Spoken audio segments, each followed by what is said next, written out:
도라이브 테크 수단은 저녁이 있는 삶을 위한 댄디한 화상회의 서비스 구름이 행복창업지원센터 SK서울 캠퍼스와 함께합니다. 후원 문의는 테크수다 페이스북 메신저로 연락주십시오. 도라이브. 네. 도라이브. 네, 안녕하십니까. 2018년 1월 18일 목요일. 네, 드디어 새롭게 시작하는 어떻게 보면 한 해 또 도라이브 두 번째 방송이긴 합니다만 네. 시작했습니다. 박수 한번 쳐. 네. 진짜 열심히 CS에 네. 여러분 라스베가스에 다녀오지 그렇죠, 않았습니까? 그렇죠, 맞아요. 네, 진짜 그 서피디는 거의 25km. 그다음에 거기 이제 카메라하고 막 이거 우겨 넣어서 하다 보니까 이거 뭐 거의 행군이야. 근데 아니 CS는 못 쳤어. 아 진짜로 관심이 한국에서 싹 다. 미국 갔다 와가지고 활기차게 우리의 뉴스를 하려고 했는데 안 되더군요. 갑자기 연락 안 오던 분들 연락 와서 비트코인 좀 살려달라, 계좌 좀 살려달라 이래서 갑자기 안 하던 또 비트코인 시세를 들여다보고 있어서 가지야 어제까지만 해도 한강 가지야 막 이랬었는데 한강을요? 예, 오. 난리 났습니다. 뭐 한강 물살치 사다 그래서 한번 살짝 담그고 오자 이런 분들이 계셨는데. 예. 그 진짜 이 비트코인 광풍 예. 그리고 그렇죠. 정부들이 이제 돌아가면서 네네. 법무부 장관께서 폐쇄 뭐 정부 부처 네. 조율이 안 됐죠 사실은. 조율이 근데 안 돼서 계속 금융 쪽하고 법무부 쪽은 조율이 된 듯하게 얘기했잖아요. 그렇죠, 그렇죠. 그러다 갑자기 이제 그 김동연 네, 경제부총리. 네네 그분은 뭔 소리냐? 막 이런 얘기 했고 그러다 보니까 얼마 전에 열린 또 국무회의에서 문재인 대통령께서 당연히 이견이 있고 네. 안을 발표하기 전에는 네. 당연히 의논하는 건 맞는데 네. 그 각 부처의 의견이 그 조율되지 않은 상태로 그렇죠, 그렇죠. 정부의 정책이 나가는 건 좀 문제가 있는 거 아니냐 이렇게 해서 했다고 했는데 일단 강력한 그 법무부 입장에서 폐쇄 이래가지고 폭락 했죠 잠깐. 예, 잠깐 했죠. 잠깐이었나요? 네, 잠깐이었죠. 그랬다가 막 페이스북이나 이런 데 막 소셜 이런 데 난리 났더라고요. 네, 인터넷이라든가. 근데 이 사태에 대해서 이제 저희들도 도라이브도 작년부터 약간 공부도 좀 하고 그쵸. 했었는데 여러분 그 사이에 또 돈을 벌었다는 이건 절대 사면 안 되고요. 예, 저희는 저희들은 그때도 말씀드렸잖아요. 예, 이건 거의 뭐 예, 투기 광풍 수준이다. 그러니까 이게 그때 말씀드린 것처럼 채굴해서 돈을 벌 수 있는 시기는 지난 거고. 그러니까 채굴했던 것도 퍼센티지가 대부분 다 해외에 있잖아요. 그렇죠, 우리나라에서 그렇죠. 예, 채굴했던 건 아니었다고 그랬었고 몇 퍼센트 거의 되지도 않았다고 얘기했었고. 결국 트레이닝의 단계로 가야 되는데 지금 그런 고민들은 이 투자와 투기는 사실은 종이 한 장 차이인데 내가 투자라고 생각하면 투자고 투기라고 하면 투기예요. 근데 거기에는 근데 그거 너무 기분 나빴어요. 어떻게 해요? 아니 그 공정거래위원장한테 누가 물어봤더니 그 얘기했더니 지금 정성 기자가 말한 그 내용 있잖아요. 네네네. 그 제가 얘기했잖아요. 경제학 용어 중에 투기란 건 없다. 그러니까 투기란 용어가 진짜 없어요. 투자지. 그러니까 그렇죠. 내가 돈 벌면 투자고 남이 벌면 투기라고 보는 그 전형적인 내로남불. 꼰대 마인드. 아니 그냥 전형적인 내가 하면 로맨스고 남이 하면 그거를 이제 투기냐 투자냐 이 이슈인데 근데 제가 그런 얘기를 몇 번씩 했었거든요. 도라이브에서. 근데 그런 뒤에 얘기 안 되다가 공정거래위원장이 그 얘기하니까 뭐 대서특필되고 뭐 경제학 관점에서 보면 그러니까 아니 내가 진작에 알려드렸잖아요, 여러분. 여러분은 장관님에서 나올 얘기를 이미 미리 들으셨습니다. 왜냐? 제가 무역학과 출신이에요, 여러분. 네. 무역학과. 외환론도 다 잘 알아. 근데 주식을 잘 몰라. 신용장 개설하고 그런 거 다 배웠는데 정작 외환론 이런 것도 잘하는데 요즘은 이 달러 가격이 어떻게 되나 이러면서 전혀 16년을 딴 일을 하다 보니까 까먹었죠. 상관없죠. 네. 전공 살려서 하는 분이 몇 번 있는데. 네. 근데 진짜 계속 그러면 저희들도 이제 이게 단계가 너무 과열돼 있다. 그리고 그렇죠, 진짜 실제로, 이게 문제가 심한 거의 투기판이다. 돈 놓고 돈 먹기냐 막 이런 식의 우려 사항이 있었고 그 당시에도 정부가 이게 왜 손을 놓고 있나 이런 얘기를 저희들이 그렇죠. 계속 규제를 받아야 된다. 거래소도 실제로 살펴봐야 된다. 네네. 그때 보안 문제라든가 말씀드렸는데 돈이 많이 몰렸는데도 불구하고 그쪽이 암호화가 돼 있는 거라든가 시스템이라든가 이런 거에 대해서 빨리빨리 이렇게 얘기를 해야 되는데 좀 늦장을 부리다가 갑자기 기습적으로 이렇게 발표했었는데 1차적으로 궁금한 게 이 정부의 개입 그리고 이 극단적인 법무부 폐쇄 발언 이런 거에 대해서는 어떻게 생각하셨어요? 저는 긍정적으로 봤어요. 그러니까 폐쇄라고 했을 때 왜냐하면 이게 사용자들 입장에서는 내가 거래를 못하거나 그러니까 내 돈이 날아가는 거라고 아니야 그런 좀 많은 위구심을 갖고 있었는데 실제로는 네. 출금이라든 게 내가 갖고 있는 거에 거래가 못하는 게 아니라 네. 거래를 하고 거래가 더 이상 못하게 막는 거거든요. 이거는 해외에서도 실제로 그렇게 하고 있었던 상황인데 어쨌든 법무부 입장에서는 사실 불법적인 요소들이 많이 있어요. 근데 사용자들이 많이 쓰다 보니까 이게 불법과 합법의 경계를 나누기에는 일단 애매모호한? 법적인 제도 자체가 되게 미비했기 때문에 근데 거기에 대한 여파들이 너무 많은 거죠. 그러니까 뭐 대출을 받거나 뭐 정말 하다못해 뭐 갯돈을 벌어서 어제 같은 경우는 뭐 어머니 갯돈이랑 뭐 주택담보대출 다 받아놓고 뭐 학자금대출 다 닫아놓고 했는데 뭐 반토막이 나니까. 근데 우리나라 제가 말씀드렸겠지만 국내 같은 경우는 가장 문제가 네. 사서 올라가야 되니까 그동안 했던 사람들은 코인을 미리 샀거나 코인을 채굴해서 갖고 있던 사람들이 올라간 건데 네. 작년에도 말씀드렸지만 이거는 이제 트레이딩의 단계로 가야 된다. 트레이딩의 단계라는 게 어떤 거예요? 사고 팔고 하는 단계인데 이게 콜풋 같은 것처럼 위에 떨어질 때도 먹을 수 있고 콜옵션? 그쵸 풀옵션. 이런 것들 어떤 주식 투자를 하거나 선물 옵션 했던 거나 기타 다른 거래를 했던 분들 네네. 상품 거래를 했던 분들한테는 쉽지만 일반인들이 그냥 코인만 사서 그냥 올라갔던 거죠. 그러니까 주식 사듯이 몇 년 동안 해서 올라가는 주식이 아니라 단기간에 한 달 만에 2배 되고 3배 되고 이러니까 되게 상실감이 컸기 때문에 좀 문제가 됐던 부분이고 저는 이제 두 가지 말씀드리고 싶은 게 일단 자금 자체가 좀 문제가 됐었어요. 제가 거래소 계속 얘기를 했던 이유가 여기에 들어오는 자금들이 뭐 지금 이제서야 실명 거래하고 있는데 차명 거래로 되는 거죠.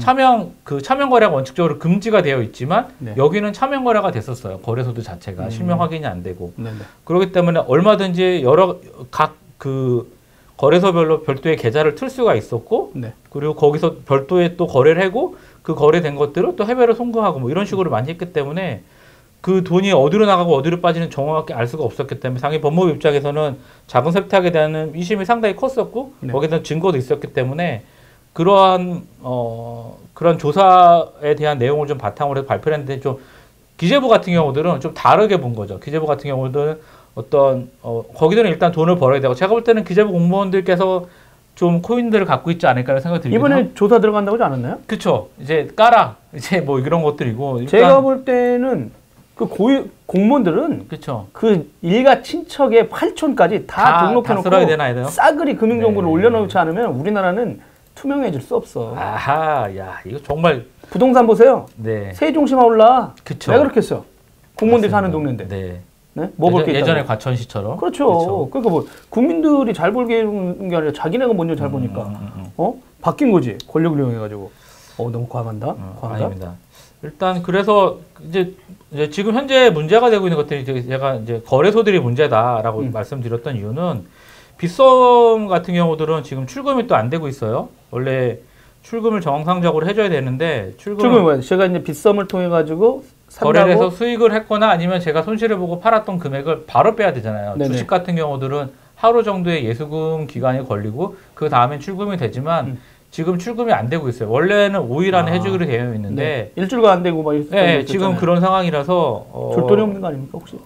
그런 얘기가 루머가 있어요. 그러니까 실제로 거래소들이 어떤 식으로 망하고 있냐면 뒤에서 설명을 일단 드릴게요. 일단 그런데 이제 빗썸 같은 경우들은 되게 재밌는 게 이 회사가 이제 BTC 코리아라는 법인이잖아요. 근데 빗썸 프로라는 걸 또 따로 만들었어요. 그래서 빗썸 프로라는 거래소를 따로 만들고 빗썸 대비 서비스를 고도하겠다고 만드는 거라고 또 이제 얘기를 했어요. 근데 빗썸 말고 또를 만드는 거래소를? 빗썸, 서비스 고도화인데 저는 의문시 되는 게 이제 빗썸이 있는데 왜 이거를 따로 만들었는지 빗썸 자체가 서비스 고도화가 필요한 대상인데 이걸 빗썸 프로라고 따로 만드는 것 자체가 좀 웃긴 거고요. 그래서 기존의 시스템에 뭐가 문제가 있거나 나중에 그렇죠. 여기는 아직 망하진 않았으니까 정보가 들어가서 포렌직하러 안 들어갔죠. 근데 만약에 정보가 단속 들어가지고 포렌직을 뜨게 되면 거래 내역이라든가 시스템에 뜬 내용을 하면 뭐가 나올지도 모르겠네요. 그렇죠. 그래서 일단은 근데 여기가 가장 큰 회사 아니에요? 그렇죠. 현재는 넘버원이고 일단 근데 검찰 조사 들어갔죠. 그리고 여기 자료도 가져가기 때문에 좀 걸려야 되는 상황인 거고 일단은 외부에서 그러니까 다른 코인 업체에서 하는 얘기들은 일단은 약간 서버 다운이나 이런 부분들이 많이 있긴 한데 그래서 네. 시스템을 새로 설계할 거다 뭐 이런 부분도 있긴 하지만 실제적으로는 빗썸이 폐쇄될 경우에 대해서 다른 세컨더리 옵션이 아닌가 이런 얘기도 하고 있고 지금 폐쇄되면 지금 주주들 입장에서도 그렇죠. 예, 자금 이전이라든가 이런 부분이 있어서 따로 만드는 부분이 있는 거. 근데 그게 가능해요? 새로운 걸 또 만드는 게? 새로 법인이 다르잖아요. 법인이 다르다고. 예, 그러니까 가능한 너무 그래서 이제 양스럽지 않아요? 그렇죠.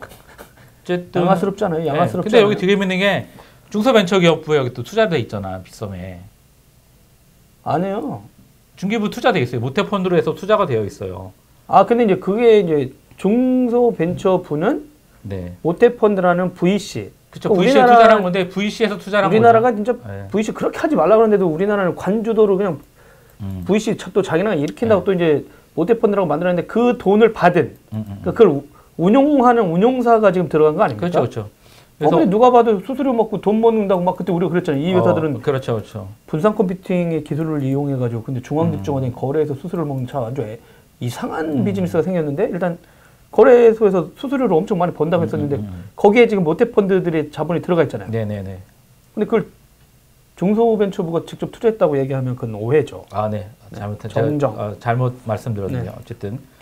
근데 저는 이거는 이제 어떻게 거래할 거냐 보니까 거래소 기존의 거래소 방식은 아니고 개인 간 거래를 이제 할 것 같아요. P2P로. 그러니까 자기네들은 솔루션만 제공을 해주고 거기에 대한 수수료만 받고 개인들이 거래를 해라. 비트코인 갖고 있는 거 개인들이 거래를 해라. 뭐 이런 식으로 하겠다는데 어찌됐든 이것도 좀 말이 안 되는 것 같고 뭐 유빗은 일단 파산했잖아요. 유빗은 파산이 된 상태였고 그 다음에 또 코인원도 이제 마진 거래 서비스를 별도로 제공을 해서 현재 또 수사를 받고 있어요. 저희들 그때 인터뷰했던 그것은 또 어떻게 되나? 어쨌든 거기는 이제 또 펌핑 작업한 걸로 또 이제 조사를 받고 있고요. 그러니까 지금 어떻게 보면 법무부에서 자체가 신뢰도를 지금 많이 잃었다고 까먹고 있죠. 그리고 뭐 이제 카카오 쪽 관련되어 있는 업비트 같은 경우도 지금 두나무 아닙니까? 두나무? 네, 두나무죠. 두나무인데 이제 비트렉스랑 제휴해서 유동성을 확보하고 있는데 여기 이제 문제가 저는 걔가 계속 좀 이상하다. 왜냐하면 해외에서 거래되는 거래의 금액보다 국내 부분이 되게 많다. 원화마켓 호가창이 있고요. 원화마켓 호가창, 그다음에 비트코인 마켓 호가창. 이거 뭐예요? 비트코인 왼쪽은 이제 국내에 있는 마켓 시장이고요. 오른쪽은 이제 비트코인 마켓 시장이에요. 근데 여기 왼쪽에 이제 보면 호가창이 되게 촘촘하죠. 603, 610, 609, 608, 607, 654, 알트 관련된 내용인데 여기 보시면 호가창이 되게 촘촘한 보면 금액 자체가 되게 엄청 많아요. 근데 비트코인 마켓은 이제 비트코인을 가지고 비트코인이 기준이에요. 비트코인을 가지고 다른 코인을 살 수 있게끔 하는 건데 거기에 대한 여기 이 코인에 대한 그 호가는 되게 적어요. 그러니까 거래량이라든가 그 매수랑 매도하는 걸 보면 10배 정도 차이가 나요. 근데 이게 보면은 지금 저쪽에서 거래하고 있는 금액 대비 그러니까 코인들이 한 30개 정도 되거든요. 이 코인들이 30개인데 이게 상장되어 있는 코인들 가격 대비 계산을 하면 업비트 관련된 자본금 규모를 훨씬 넘어서요. 그렇기 때문에 이렇게 많은 코인들을 갖고 있는 돈이 없는데 그래서 잠깐 살펴봤더니만 좀 의심이 가는 상황들은 여기에서 원래는 거래소들은 자기네들 갖고 있던 주식들을 증권예탁원에 별도로 보관을 해두고 그걸 가지고 거래 수수료를 챙기는데 지금 보면은 자기네들이 거래가 되어 있지 않는 갖고 있지 않는 코인들도 거래를 하고 있지 않을까 그런 의심이 들어요. 그래서 뭐 이건 일단 뭐 뻥튀기라고 저는 생각이 좀 들고 있고 장부상의 거래인 거죠. 그러니까 우리가 카지노에 갔는데 카지노에 돈을 주고 칩을 바꾸잖아요. 칩을 갖고 오면 돈을 이제 다시 내주고 왜? 달러씩 좀 넣어도 돼요? 그렇죠. 달러 되죠. 근데 이거 같은 경우는 이때 뭐냐면 은행 같은 경우도 50달러 날려고 왔어요. 50달러. 왜 그러세요? 제가 가서 포카하라 그러셨잖아요. 포카. 돈을 벌려면 포카. 안타까웠어요. 그러게요. 어쨌든 그래서 현재 하고 있는 것들은 실제 비트코인이 아니다. 왜냐하면 비트코인을 실제로 하면 월렛을 제공을 해줘야 되는데 월렛을 제공을 해주지 않고 있기 때문에 어쨌든 그래. 뭐 저번에 그 코인원 관계자분이 오셔서 뭐 하드 월렛, 콜드 월렛 얘기해 주셨잖아요. 그렇죠. 원래 하드 월렛에 자본이 없으면 콜드 월렛에서 빼갖고 와서 오는 시간이 있기 때문에 출금에 시간이 걸리는데 이것은 이제 사실은 되게 좀 비효율적인 상황이 발생을 하잖아요. 매일 거래할 때마다 실제로 코인을 빼오게 되니까. 네. 근데 이제 수수료나 시간적으로 이제 상당히 로스한 부분이 생기기 때문에 그런 게 이제 발생하는데 어찌됐든 지금 입장에서 봤을 때는 제가 봤을 때는 전체적으로 거래소들이 다 보유하고 있지 않다. 물론 은행 입장에서 볼 때는 지급 준비율이라든가 이런 부분이 있잖아요. 네. 그러니까 사용자들 요청을 하면, 그러니까 빗성 같은 경우도 갖고 있는 것보다 훨씬 더 많기 때문에 출금을 안 해주는 상황일 수도 있고. 그럼 만약에 진짜 그거나 똑같네요. 은행들의 그 한꺼번에 가서 인출을 하게 되면 갑자기 그 뱅크런 생기는 것처럼. 예. 근데 막상 이 ICO 해가지고 했던 회사들한테 지금 도저히 안 된다, 떨어진다. 그럼 지금이라도 반토막이지만 빼겠다라고 했는데 또 안 내주면 그럼 그 누가 책임지는 거야? 난 책임질 사람이 없습니다. 회사는 부도나는 거죠. 그럼 회사는 부도나는 거고 손실은 고객으로 가는 거. 그래서 법무부에서 단속은 그런 내용들인 거고요. 그러니까 근데 그런 사람들이 그 포기해도 주주들이 책임도 안 짓잖아요. 주주들이 책임질 일은 없죠. 자기네들 지분만큼 지금 거기에 투자하신 분들은 네. 자기네들 투자금이 뭐 날리는 건가요? 아니죠. 몇 배 이상의, 그러니까 비트코인 거래소가 아니라 이미 작년에 그 투자한 부분에 대해서 일부 할당을 받았다 그러더라고요. 네.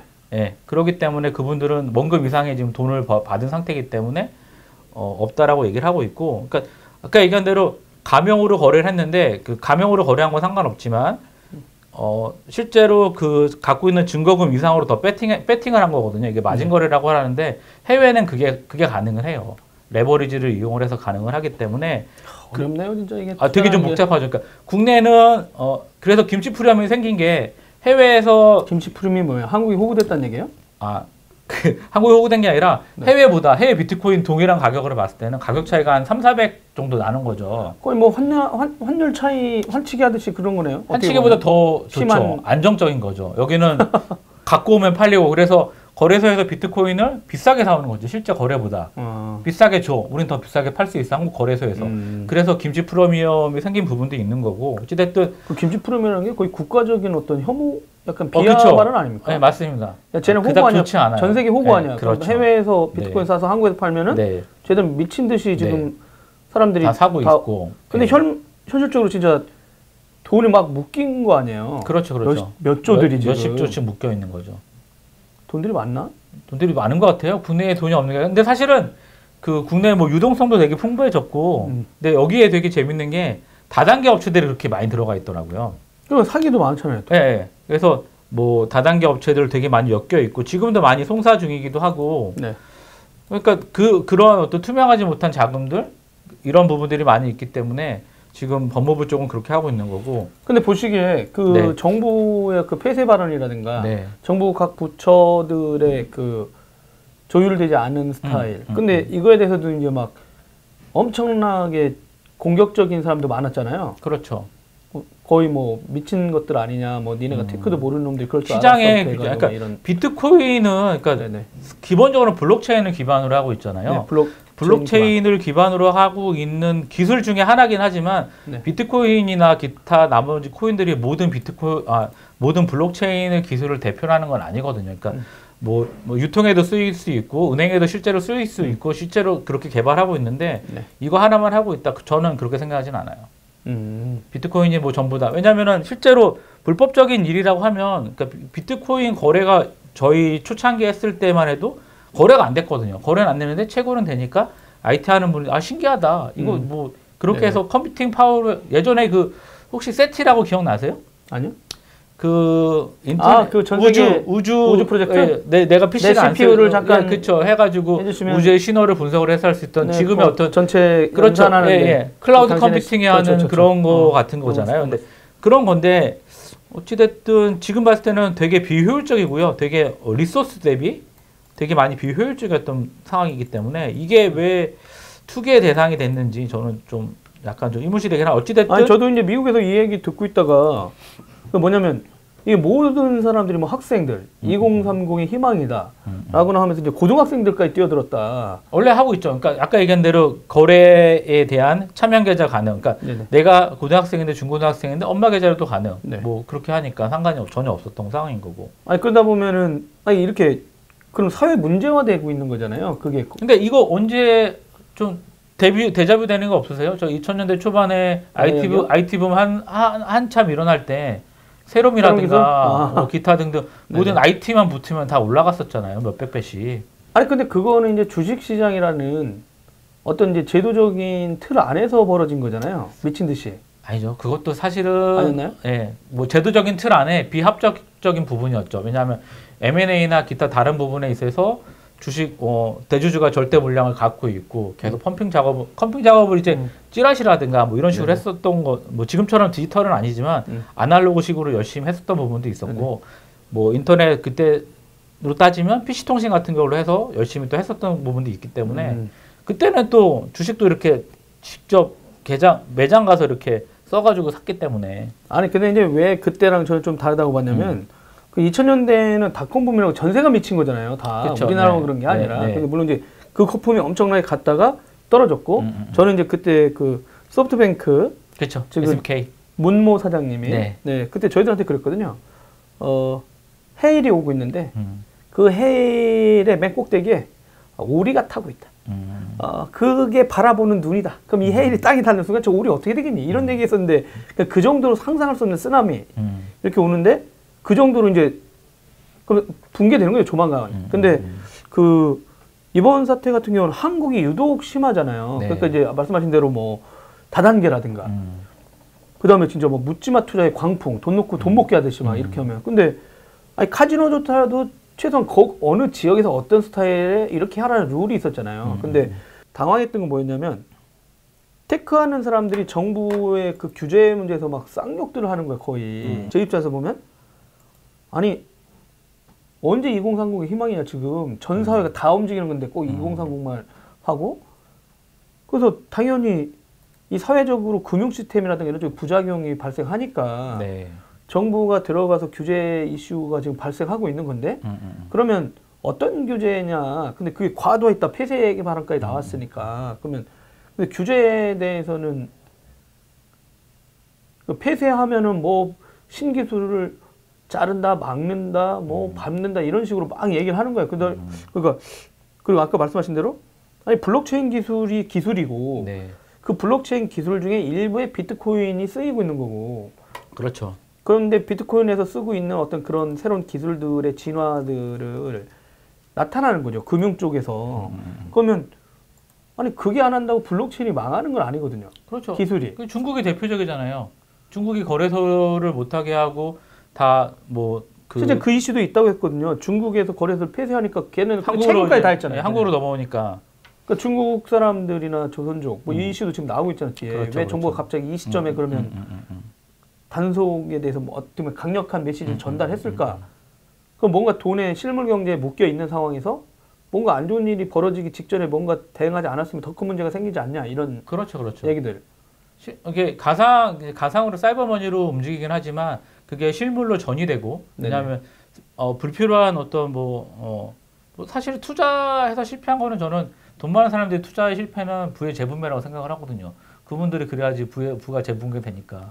근데 중국 같은 경우도 보면 그 안에 이제 유동자금이 되게 많은 거죠. 부동산 투기라든가. 근데 중국은 공산주의니까 불법적인 걸 찾아가지고 많이 이제 단호하게 제지를 하는데 그런 거의 일환으로 생각이 돼요. 그래서 어쨌든 채굴장의 전기를 끊을 정도라고 생각을 하면 되게 비친화적인 그 전기를 싼 중국조차도 되게 비친화적인 산업인 거고 실제로 어떤 산업군에 대한 어떤 긍정적인 기여도를 측면을 봤을 때도 사실은 별로 없거든요, 이게. 그리고 이제 그러다 보니까 실제로 어떤 내용들이 나왔냐면 이제 또 전문가들한테 전문가가 이제 친한 분들한테 한 내용 얘기했는데 되게 웃기다는 거예요. 그러니까 사회 파트로 불리는 공정거래위원회라든가 그분들도 좀 발언이 있었죠.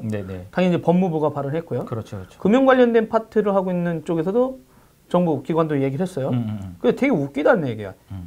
근데 금융 파트는 분명히 태환이라든가 결제 기능들이 들어가면 네. 사회화 문제가 생기고 그러다 약간의 부작용이 생기면 정부 규제가 당연히 개입하게 되고 타당 흐름을 왔다. 근데 이 네. 타당 흐름 속에 완전히 그 폐쇄는 과하냐 아니냐 논쟁은 있지만 이 정부의 규제 흐름에 대해서는 당연히 뭐 자연스러운 흐름이다. 왜냐하면 다른 나라도 그래 왔으니까. 근데 여기서 문제는 이 블록체인이라는 기술을 얘기하지만 지금 계속해서 이제 비트코인이 망하면 블록체인이 망하는 것처럼 그 기술이 있는 건데, 근데 그럼 기술에 대한 이슈를 얘기해야 될 주무 부처가 우리나라는 과학기술 정보통신부거든요. 과정부죠. 예. 근데 이쪽에서는 이 기술적인 어떤 관점이라든가 이런 게 얘기가 나오지도 않고, 실제 저희들 좀 늦게 전화하다 보니까 그쪽 담당자분하고 통화를 못했습니다만 공부하고 있다고 들었는데. 오늘 스타디를 한다고 기자들하고 정신 나간.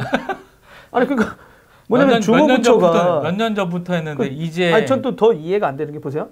나머지 부서들은 막 정신없이 바뀌기도 하고 막 했어. 그렇죠. 근데 과학기술정보통신부라든가 여기는 더 비대해지면 비대해졌지 줄어들지도 않았어요. 그러면 이 비트코인 이슈에 대해서 어떻게 부서가 하나도 안 바뀌고 나서 자연스럽게 더 비대해지고 힘이 세지고 예산까지 더 늘어난 곳은 과학기술정보통신부인데 정작 여기에서는 기술적인 어떤 안에 대한 목소리가 하나도 안 나온 건 거의 직무유기 수준 아닙니까? 그렇죠. 왜 그럴까요, 이 양반들은? 아, 뭐 정통부 이하 계속 그래왔기 때문에 기대는 안 하죠. 그 지난 박근혜 정부 때부터 이게 준비가 돼 있어야 되는데 이쪽에서 거의 놀고 계셨죠? 네. 손 놓고 그냥 흉내만 내고 있었던 걸까요? 그냥 수저만 놓지 않았을까? 수익만 했나? 네. 아 그러니까 저는 이제 이 대목이 지금 가장 이해가 안 되는 대목입니다. 왜냐하면 과학기술정통부가 어떤 안을 내놓고 블록체인에 대해서 어떻게 얘기했냐? 뭐 그렇지 않은 관계도 있고, 그리고 세미나 와셔서 모두 발언을 하신 것 같은데 제 기억에. 아니 그러니까 뭐냐면 이 정부의 규제 이슈에 대해서는 거론할 수는 있는데 네. 궁금한 건 이게 상당히 오랫동안 이슈가 된 거잖아요. 네네네. 그리고 2008년 이후에 미국 금융위기 이후에부터 이제 뭐 비트코인 이슈, 블록체인 기술이 나왔고 비트코인 이슈가 뭐 2009년 그러면 거의 10여 년 동안 전 세계적으로 이 이슈들이 나왔고. 그렇죠. 그러다 보니까 제가 이제 뭐 중국 관련된 서비스 회사들이 물어봤어요. 중국은 비트코인이 아니더라도 그 광풍이 네. 없잖아 있었겠지만 그쵸. 여기는 이미 알리바바라든가 텐센트, 그다음에 이 나라의 보험회사라든가 이런 데들이 그 물론 이게 퍼블릭이냐 아니면 프라이빗 블록체인 어느 그러니까 자기네가 폐쇄된 어느 자기네들의 사람들끼리만 그렇죠. 또 적용하는데 여기 보험 계약할 때 계약서라든가 물류회사 예 그래서 2016년에 이미 중국 같은 경우는 블록체인 표준안 같은 걸 정부랑 얘기를 했다는 서비스 회사들끼리. 그러면 신선식품을 유통할 때 어떻게 이 블록체인 기술 넣어가지고 추적해가지고 위조 못하게. 예, 그러니까 안전한 식품인 걸 어떻게 그 국민들한테 하고 또 나중에 됐을 때 하지 않느냐. 아니면 물류 시스템 그 안에 근데 여기다 이제 또 우리나라 같은 경우는 지금 SDS한테도 잠깐 물어봤는데 거기도 물류 시스템에 그 테스트를 했거든요. 관세청하고도 같이 일하고 수출 관련 서류. 왜냐하면 뭐 컨테이너에 IoT 센서도 붙이는데 요즘 그 센서를 통해서 안에 있는 항운항습이라든가 그런 데이터들까지 다 체크를 하다 보니까 문제가 발생하면 뭐가 문제인지 알고 있다는 거죠. 그러니까 다양하게 그 보험 가입자 청약 시스템 인증. 예, 비트코인. 예, 그다음에 비트코인이 다가 아니니까. 전 세계가 페이 열풍이 부는데 기부 기능이 있대요. 기부하라고 했는데 실제 그걸 악용하는 데가 있어. 뇌물로 주는 거야.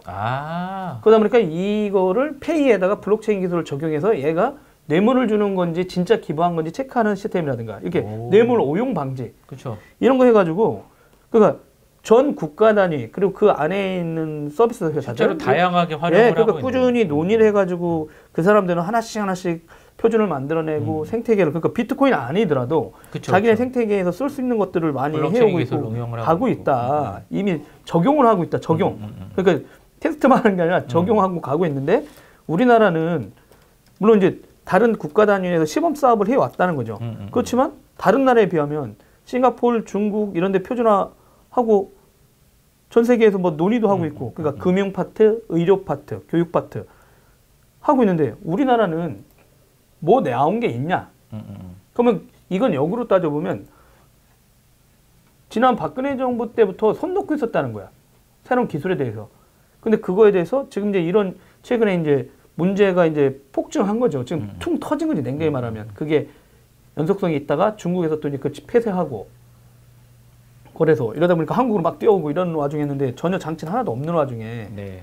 뭐 이제 그러다 보니까 뭐 서로 의견이 분분하고 그래서 지금 뭐 이제 대토론회도 한다면서요? 아니 대토론회가 아니라 뭐 토론회 해가지고 이제 네가 맞냐 내가 맞냐 뭐 해가지고 자꾸 이런 얘기까지 나온다는데 그래서 특정한 어떤 이슈들이 있었을 때 정부가 미리 준비하지 않으면 그리고 요즘은 정부가 다 준비는 할 수는 없는데 네.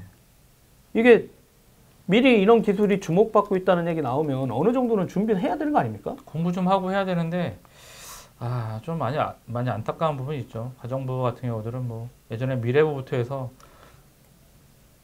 이게 뭐 선도 기술 개발 예전부터 계속 해왔는데 뭐 제대로 된 게 별로 없어요.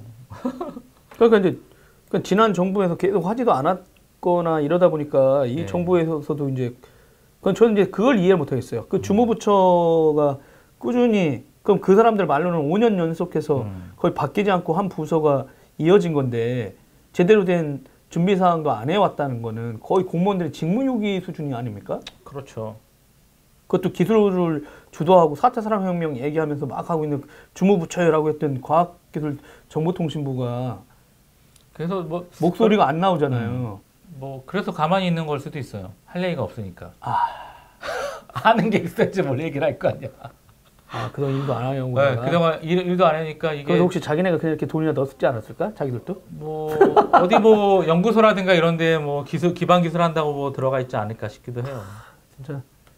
그러니까 이제 국가나 정부의 역할이 진짜 너무 안타까워요. 미리 좀 공공해서 해가지고 좀 적용을. 근데 사실은 일단 기업들 쪽에서 많이 적용하고 있잖아요. 아까 말씀하신 삼성 STS라든가 은행 쪽에서도 블록체인 기술의 어떤 그렇죠. 뭐 인증 이슈라든가 네, 그다음에 SK라든가 이런 데서도 이제 그러니까 준비를 하고 있는 거죠. 그렇죠. 공공이 됐든 아니면 자기네 물류나 사업하는 쪽에서 적용 좀 해보려고 하고 아까 이제 SDS 쪽 보면은 SDI, 삼성 SDI에 직접 적용이 됐대요. 물어보니까 여기는 뭐냐면 계약서 쪽에 그쵸, 해외 법인 간의 계약 회사들이 엄청 많이 복잡하게 이렇게 계약되다 보니까 그 블록체인 기술을 활용해가지고 디지털 원본을 어떻게 해가지고 이 계약이 신뢰성을 가질 수 있느냐, 원본, 진위 여부를 할 수 있게 하고 있고, 실제는 서울시에서도 또 이런 걸 준비하고 있나 봐요. 블록체인 기술을 갖고 내 업무 시스템에 어떻게 적용할까. 그리고 대표적으로 공인인증서만 해도 오히려 되게 웃기지 않아? 과학기술 정도 보면 가만히 있는데 이미 그 산하에 있던 민간 영역이나 공공 쪽에서는 그냥 알아서 착착착 하고 있는, 그러니까 정작 준비하고 해야 될 분들은 제대로 준비 안 하고 있고 새로운 기술이구나라고 해서 민간은 뭐 하고 있고 뭐 어찌됐든 뭐 공공기관으로서 해야 될 일을 제대로 안 하고 있으니까 뭐 그동안 너무 손 빨고 있으신 게 아닌가. 방송을 혹시라도. 보시기에 이제 유시민 씨하고 정재승 교수 막 이렇게 페이스북 논쟁도 있었잖아요. 정성 아저씨는 어느 편이세요? 저는 유시민 어느 편이 아니구나. 유시민 위원님 작가님이 얘기하신 게 저는 좀 더 맞다고 보고 정재승 박사님이 얘기하신 거는 좀 공부를 좀 더 해보시면 어떨까. 진짜요? 예. 왜냐하면 테러 당하지 않습니까? 뭐 테러 당해봐야 뭐 저희 테러 당하면 뭐 벌써 당했겠죠. 어쨌든 어떤 대목이 그러셨어요? 약간 좀 뎁스가 없어요. 교수님이 얘기하시기에는 그랬어요? 교수님이 얘기하시기에는 저 정도는 그냥 저희 일반인들이 알고 있는 상식 수준을 크게 벗어나지 않다. 그리고 이분이 뇌과학자들이 비트코인 전문가는 아니잖아. 그러니까요. 난 그것도 되게 웃기더라고. 그 사람들이 유시민이 네가 전문가냐고 싹 욕했어. 근데 정재승 박사가 뭐라고 했어요 페이스북에? 근데 이쪽 사람들은 저 사람 뇌과학자들이 비트코인 전문가가 아니잖아. 냉정히 말하면. 그렇죠. 근데 이 사람은 비전문가야. 어떻게 보면 그 사람들의 논리로 보면. 그렇죠. 근데 오히려 사회학자들은 이것저것에다가 관여하잖아요. 마땅발처럼. 전문가가 아니더라도. 일어나는 현상에 대해서. 경제학자 입장에서. 그럼요. 오히려 경제학자잖아. 자기 그 사람은. 경제학 박사야. 근데 이 사람은 뇌과학자야. 비트코인은 뭔 상관이야. 그러니까 사실은 비트코인 자체, 화폐의 기능을 원래 그 원론 제기됐던 게 이게 화폐의 기능을 할 거냐 안 할 거냐의 기능이었거든요. 화폐라는 거는 뭐 이런 분위기에 화폐 얘기가 나오겠어요? 그러니까 제로인데. 근본위 제도부터 해가지고 나와야 되잖아요. 그러니까 뭐 태환이든 뭐든 해가지고 나와야 되는데 그러기에는 부족했던 게 사실이었던 거고 어찌됐든 간에. 참. 근데 재미 있을 것 같아요. 근데 어찌됐든 정부의 대책은 난 그런 논쟁을 바라보는 테크인들의 입장도 어이가 없어요. 그분들은 뭐냐면 제가 봤을 때는 이거를 해서 비트코인의 발을 거쳐서 뭔가를 해서 준비가 안 됐잖아요. 정부 쪽에. 네. 예, 과정부에 준비가 없으니까 우리가 뭔가를 만들어서 과정부랑 얘기를 해서 과정부의 예산을 받아가지고 뭔가를 하려고 했으나 뻐그러졌나? 그쵸. 예, 지금 그 상황인 것 같아요. 그러니까 되게 울분에 차 있나? 그렇죠. 폐쇄한다니까? 폐쇄한다니까 뭐지? 우리 뭐 클라우드 뭐 서비스 준비하고 있고 뭐 이렇게 하려고 했으니 다 아젠다가 사라져가지고 아마 광분하신 게 아닌가 좀 생각이 들고. 뭐 본인들이 투자하셨더라도 투자하시면 좀 이해를 하겠어요. 투자도 안 하면서 투자했겠죠. 천수답처럼 보시고 좀 그건 좀 아닌 것 같아요. 그러니까 저희 이제 뭐 이게 오늘이나 언제도 이렇게 토론회를 한다는데 나 그래서 왜 뇌과학자가 비트코인 전문가로 나가는지도 모르겠고 그러면 이 블록체인 기술이거든요. 비트코인 그렇죠. 이슈가 아니라. 근데 그럼요. 비트코인은 지금 사회적인 문제가 되는 화폐 이슈로 뻥 터진 거고. 네. 근데 그러면 실질적으로 블록체인 기술에 대해서 어느 영역에 뭐가 적용되고 왜 뭐가 필요한 건지 그쵸. 이런 그렇게, 얘기가 나눠져야 그렇게 설명을 해줘야지 좀 건설적이죠. 되는데 그러면 이쪽 진영도 그러면 정재승 박사도 뇌과학자니까 전문가가 아니잖아. 당신 금융 그렇죠. 전문가도 아니거나 뭐 분산 컴퓨팅에 관련된 연구한 것도 아니고 심지어 누구는 인공지능도 아닌 사람이 인공지능 얘기한다고 그렇죠. 우리 욕하는 양반이 네. 정작 유시민 작가에 대해서 이제 그분이 갖고 있는 어떤 생각에 대해서 이제 공격했다고 막 박수를 치거나 이러면서 이 양반들은 도대체 난 그런 걸 보면서 누구는 전문가가 아닌 사람이 뛰어드는 거는 묵인. 내가 테크인들이 약간 문제가 있지 않을까 생각이 계속 들고 있어요. 그러니까 그래서 오죽하면 미국에서 저희들이 창조과학자를 막아냈지 지 않습니까? 그렇죠. 그러니까 그런 거 얘기 나오거나 뭐 했을 때는 한마디도 안 하는 사람들이 꼭 그러니까 뭐 이게 자기네 돈 얘기라든가 창조 과학, 되게 창조 경제 여기에 연관된 사람들이 집단 침묵하고 있다가 갑자기 이런 규제 이슈 나왔을 때는 세상을 바꾸는 걸 다 죽이려고 하냐 막 이런 얘기 하니까 블록체인은 죽질 않는데 왜 비트코인 갖고 저러지 저분들 막 이러면서 이제 막 원오브댐인 걸 갖고 반토막 나서 그런 거예요. 네? 비트코인 사셔서 반토막 나서 그러신가? 진짜 이거는 진짜 한번 올해는 진짜 비트코인 공부를 좀 열심히 해봐야겠네요. 아니 블록체인을 해야죠. 블록체인. 네네. 왜냐면 진짜 뭐 기술적으로 분산 컴퓨팅이라든가 이런 거가 P2P 인터넷보다 더 커진 새로운 것들, 새로운 기술들이 이제 각 영역으로 가면 당연히 기득권들하고 충돌하는 건 당연한 거죠. 근데 네. 이제 그 충돌이 누구는 약간의 그 사회적인 거품은 있었다. 뭐 이런 얘기 하는데 이제 뭐 이 정도의 현재의 어떤 그 사회적으로 되게 특별히 문제가 될 때는 당연히 관여하는데 이제 관여의 범위 갖고 어떻게 할 거냐 규제에 대해서 전 또 다른 말로 저도 그 생각이 들었거든요. 언론사라든가 이런 데서도 과도하게 정부를 공격하는 거 아니냐.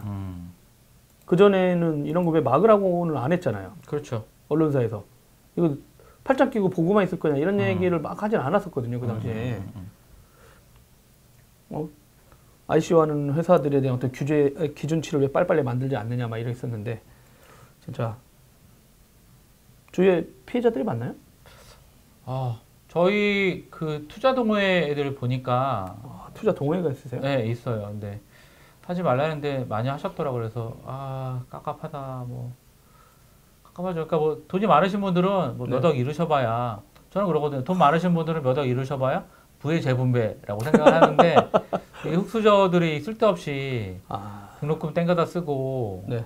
정말 마이크로론 끌어다 쓰는 걸 근데 문제는 뭐냐면 거래소 폐쇄나 이렇게 한다 그래도 실제로 이제 사람들이 아는 거죠. 우리나라는 안 되는구나. 맞겠구나 이러면 어떻게 되냐면 이제 또 해외로 가죠. 근데 이제 국내 업체들도 또 있어요. 이제 불법으로 네. 마찬가지로 주식도 마찬가지고 선물 옵션도 마찬가지로 불법으로 이제 그 대여 업체들이 생기고 있는데 대여 업체들이 있죠. 그것처럼 만약 막았어요. 네. 막으면 지금 하는 분들이 해외로 다 나가나요? 본인이 월렛을 갖고 있으면 월렛을 옮기면 되는데 일단은 약간 손해는 보겠죠. 일단 한국 이제 프리미엄 붙어 있는 상황인데 계속 거래를 하신다 그러면 상관은 없어요. 근데 그거를 지금처럼 또 한다 그러면 약간 좀 번거롭죠. 원화 거래가 아니라 달러나 기타 엔화나 유로화 뭐 이런 거로 거래를 하기 때문에 한번 또 보내야 돼요. 근데 일단 국내에서는 해외에 거래하는 것들을 좀 막아놨어요. 해외 거래소들을 결제가 안 되게 해놨거든요. 그러니까 실제로 돈을 싸들고 와서 거기 거래소에 입금을 하거나 해야 되는 상황이 있기 때문에 어떻게 될지는 좀 지켜봐야 될 것 같아요. 해외 거래 하셨잖아요. 저는 거래하긴 하지만 비트코인이 메인이 아니니까 어카운트가 거기 있을 뿐이고 네. 실제로도 많이 하세요. 그러니까 이거는 그 아까 얘기 드린 대로 투자를 하셨던 분들이라면 네. 뭐 지금 말씀드린 것처럼 감자탕이라든가 상패라든가 하한가라든가 뭐 이런 거 여러 가지 경험상이 있어서 제가 누차 말씀드리지만 비트코인은 이제는 보유의 단계가 아니거든요. 보유를 해서 얼마 올라가는 게 아니고 지금 손해를 보신 분들은 보유를 했던 분들이에요. 네. 그나마 손실을 덜 본 분들은 트레이딩을 하시는 분들인데 트레이딩을 하면 할수록 어디가 이득을 볼까요? 증권사가 이득을 보죠. 수수료가. 그렇죠, 근데 거래소가 지금 수수료가 증권사보다 10배 이상 비싸기 때문에 그래서 더 돈을 많이 버는 상황인 거고요.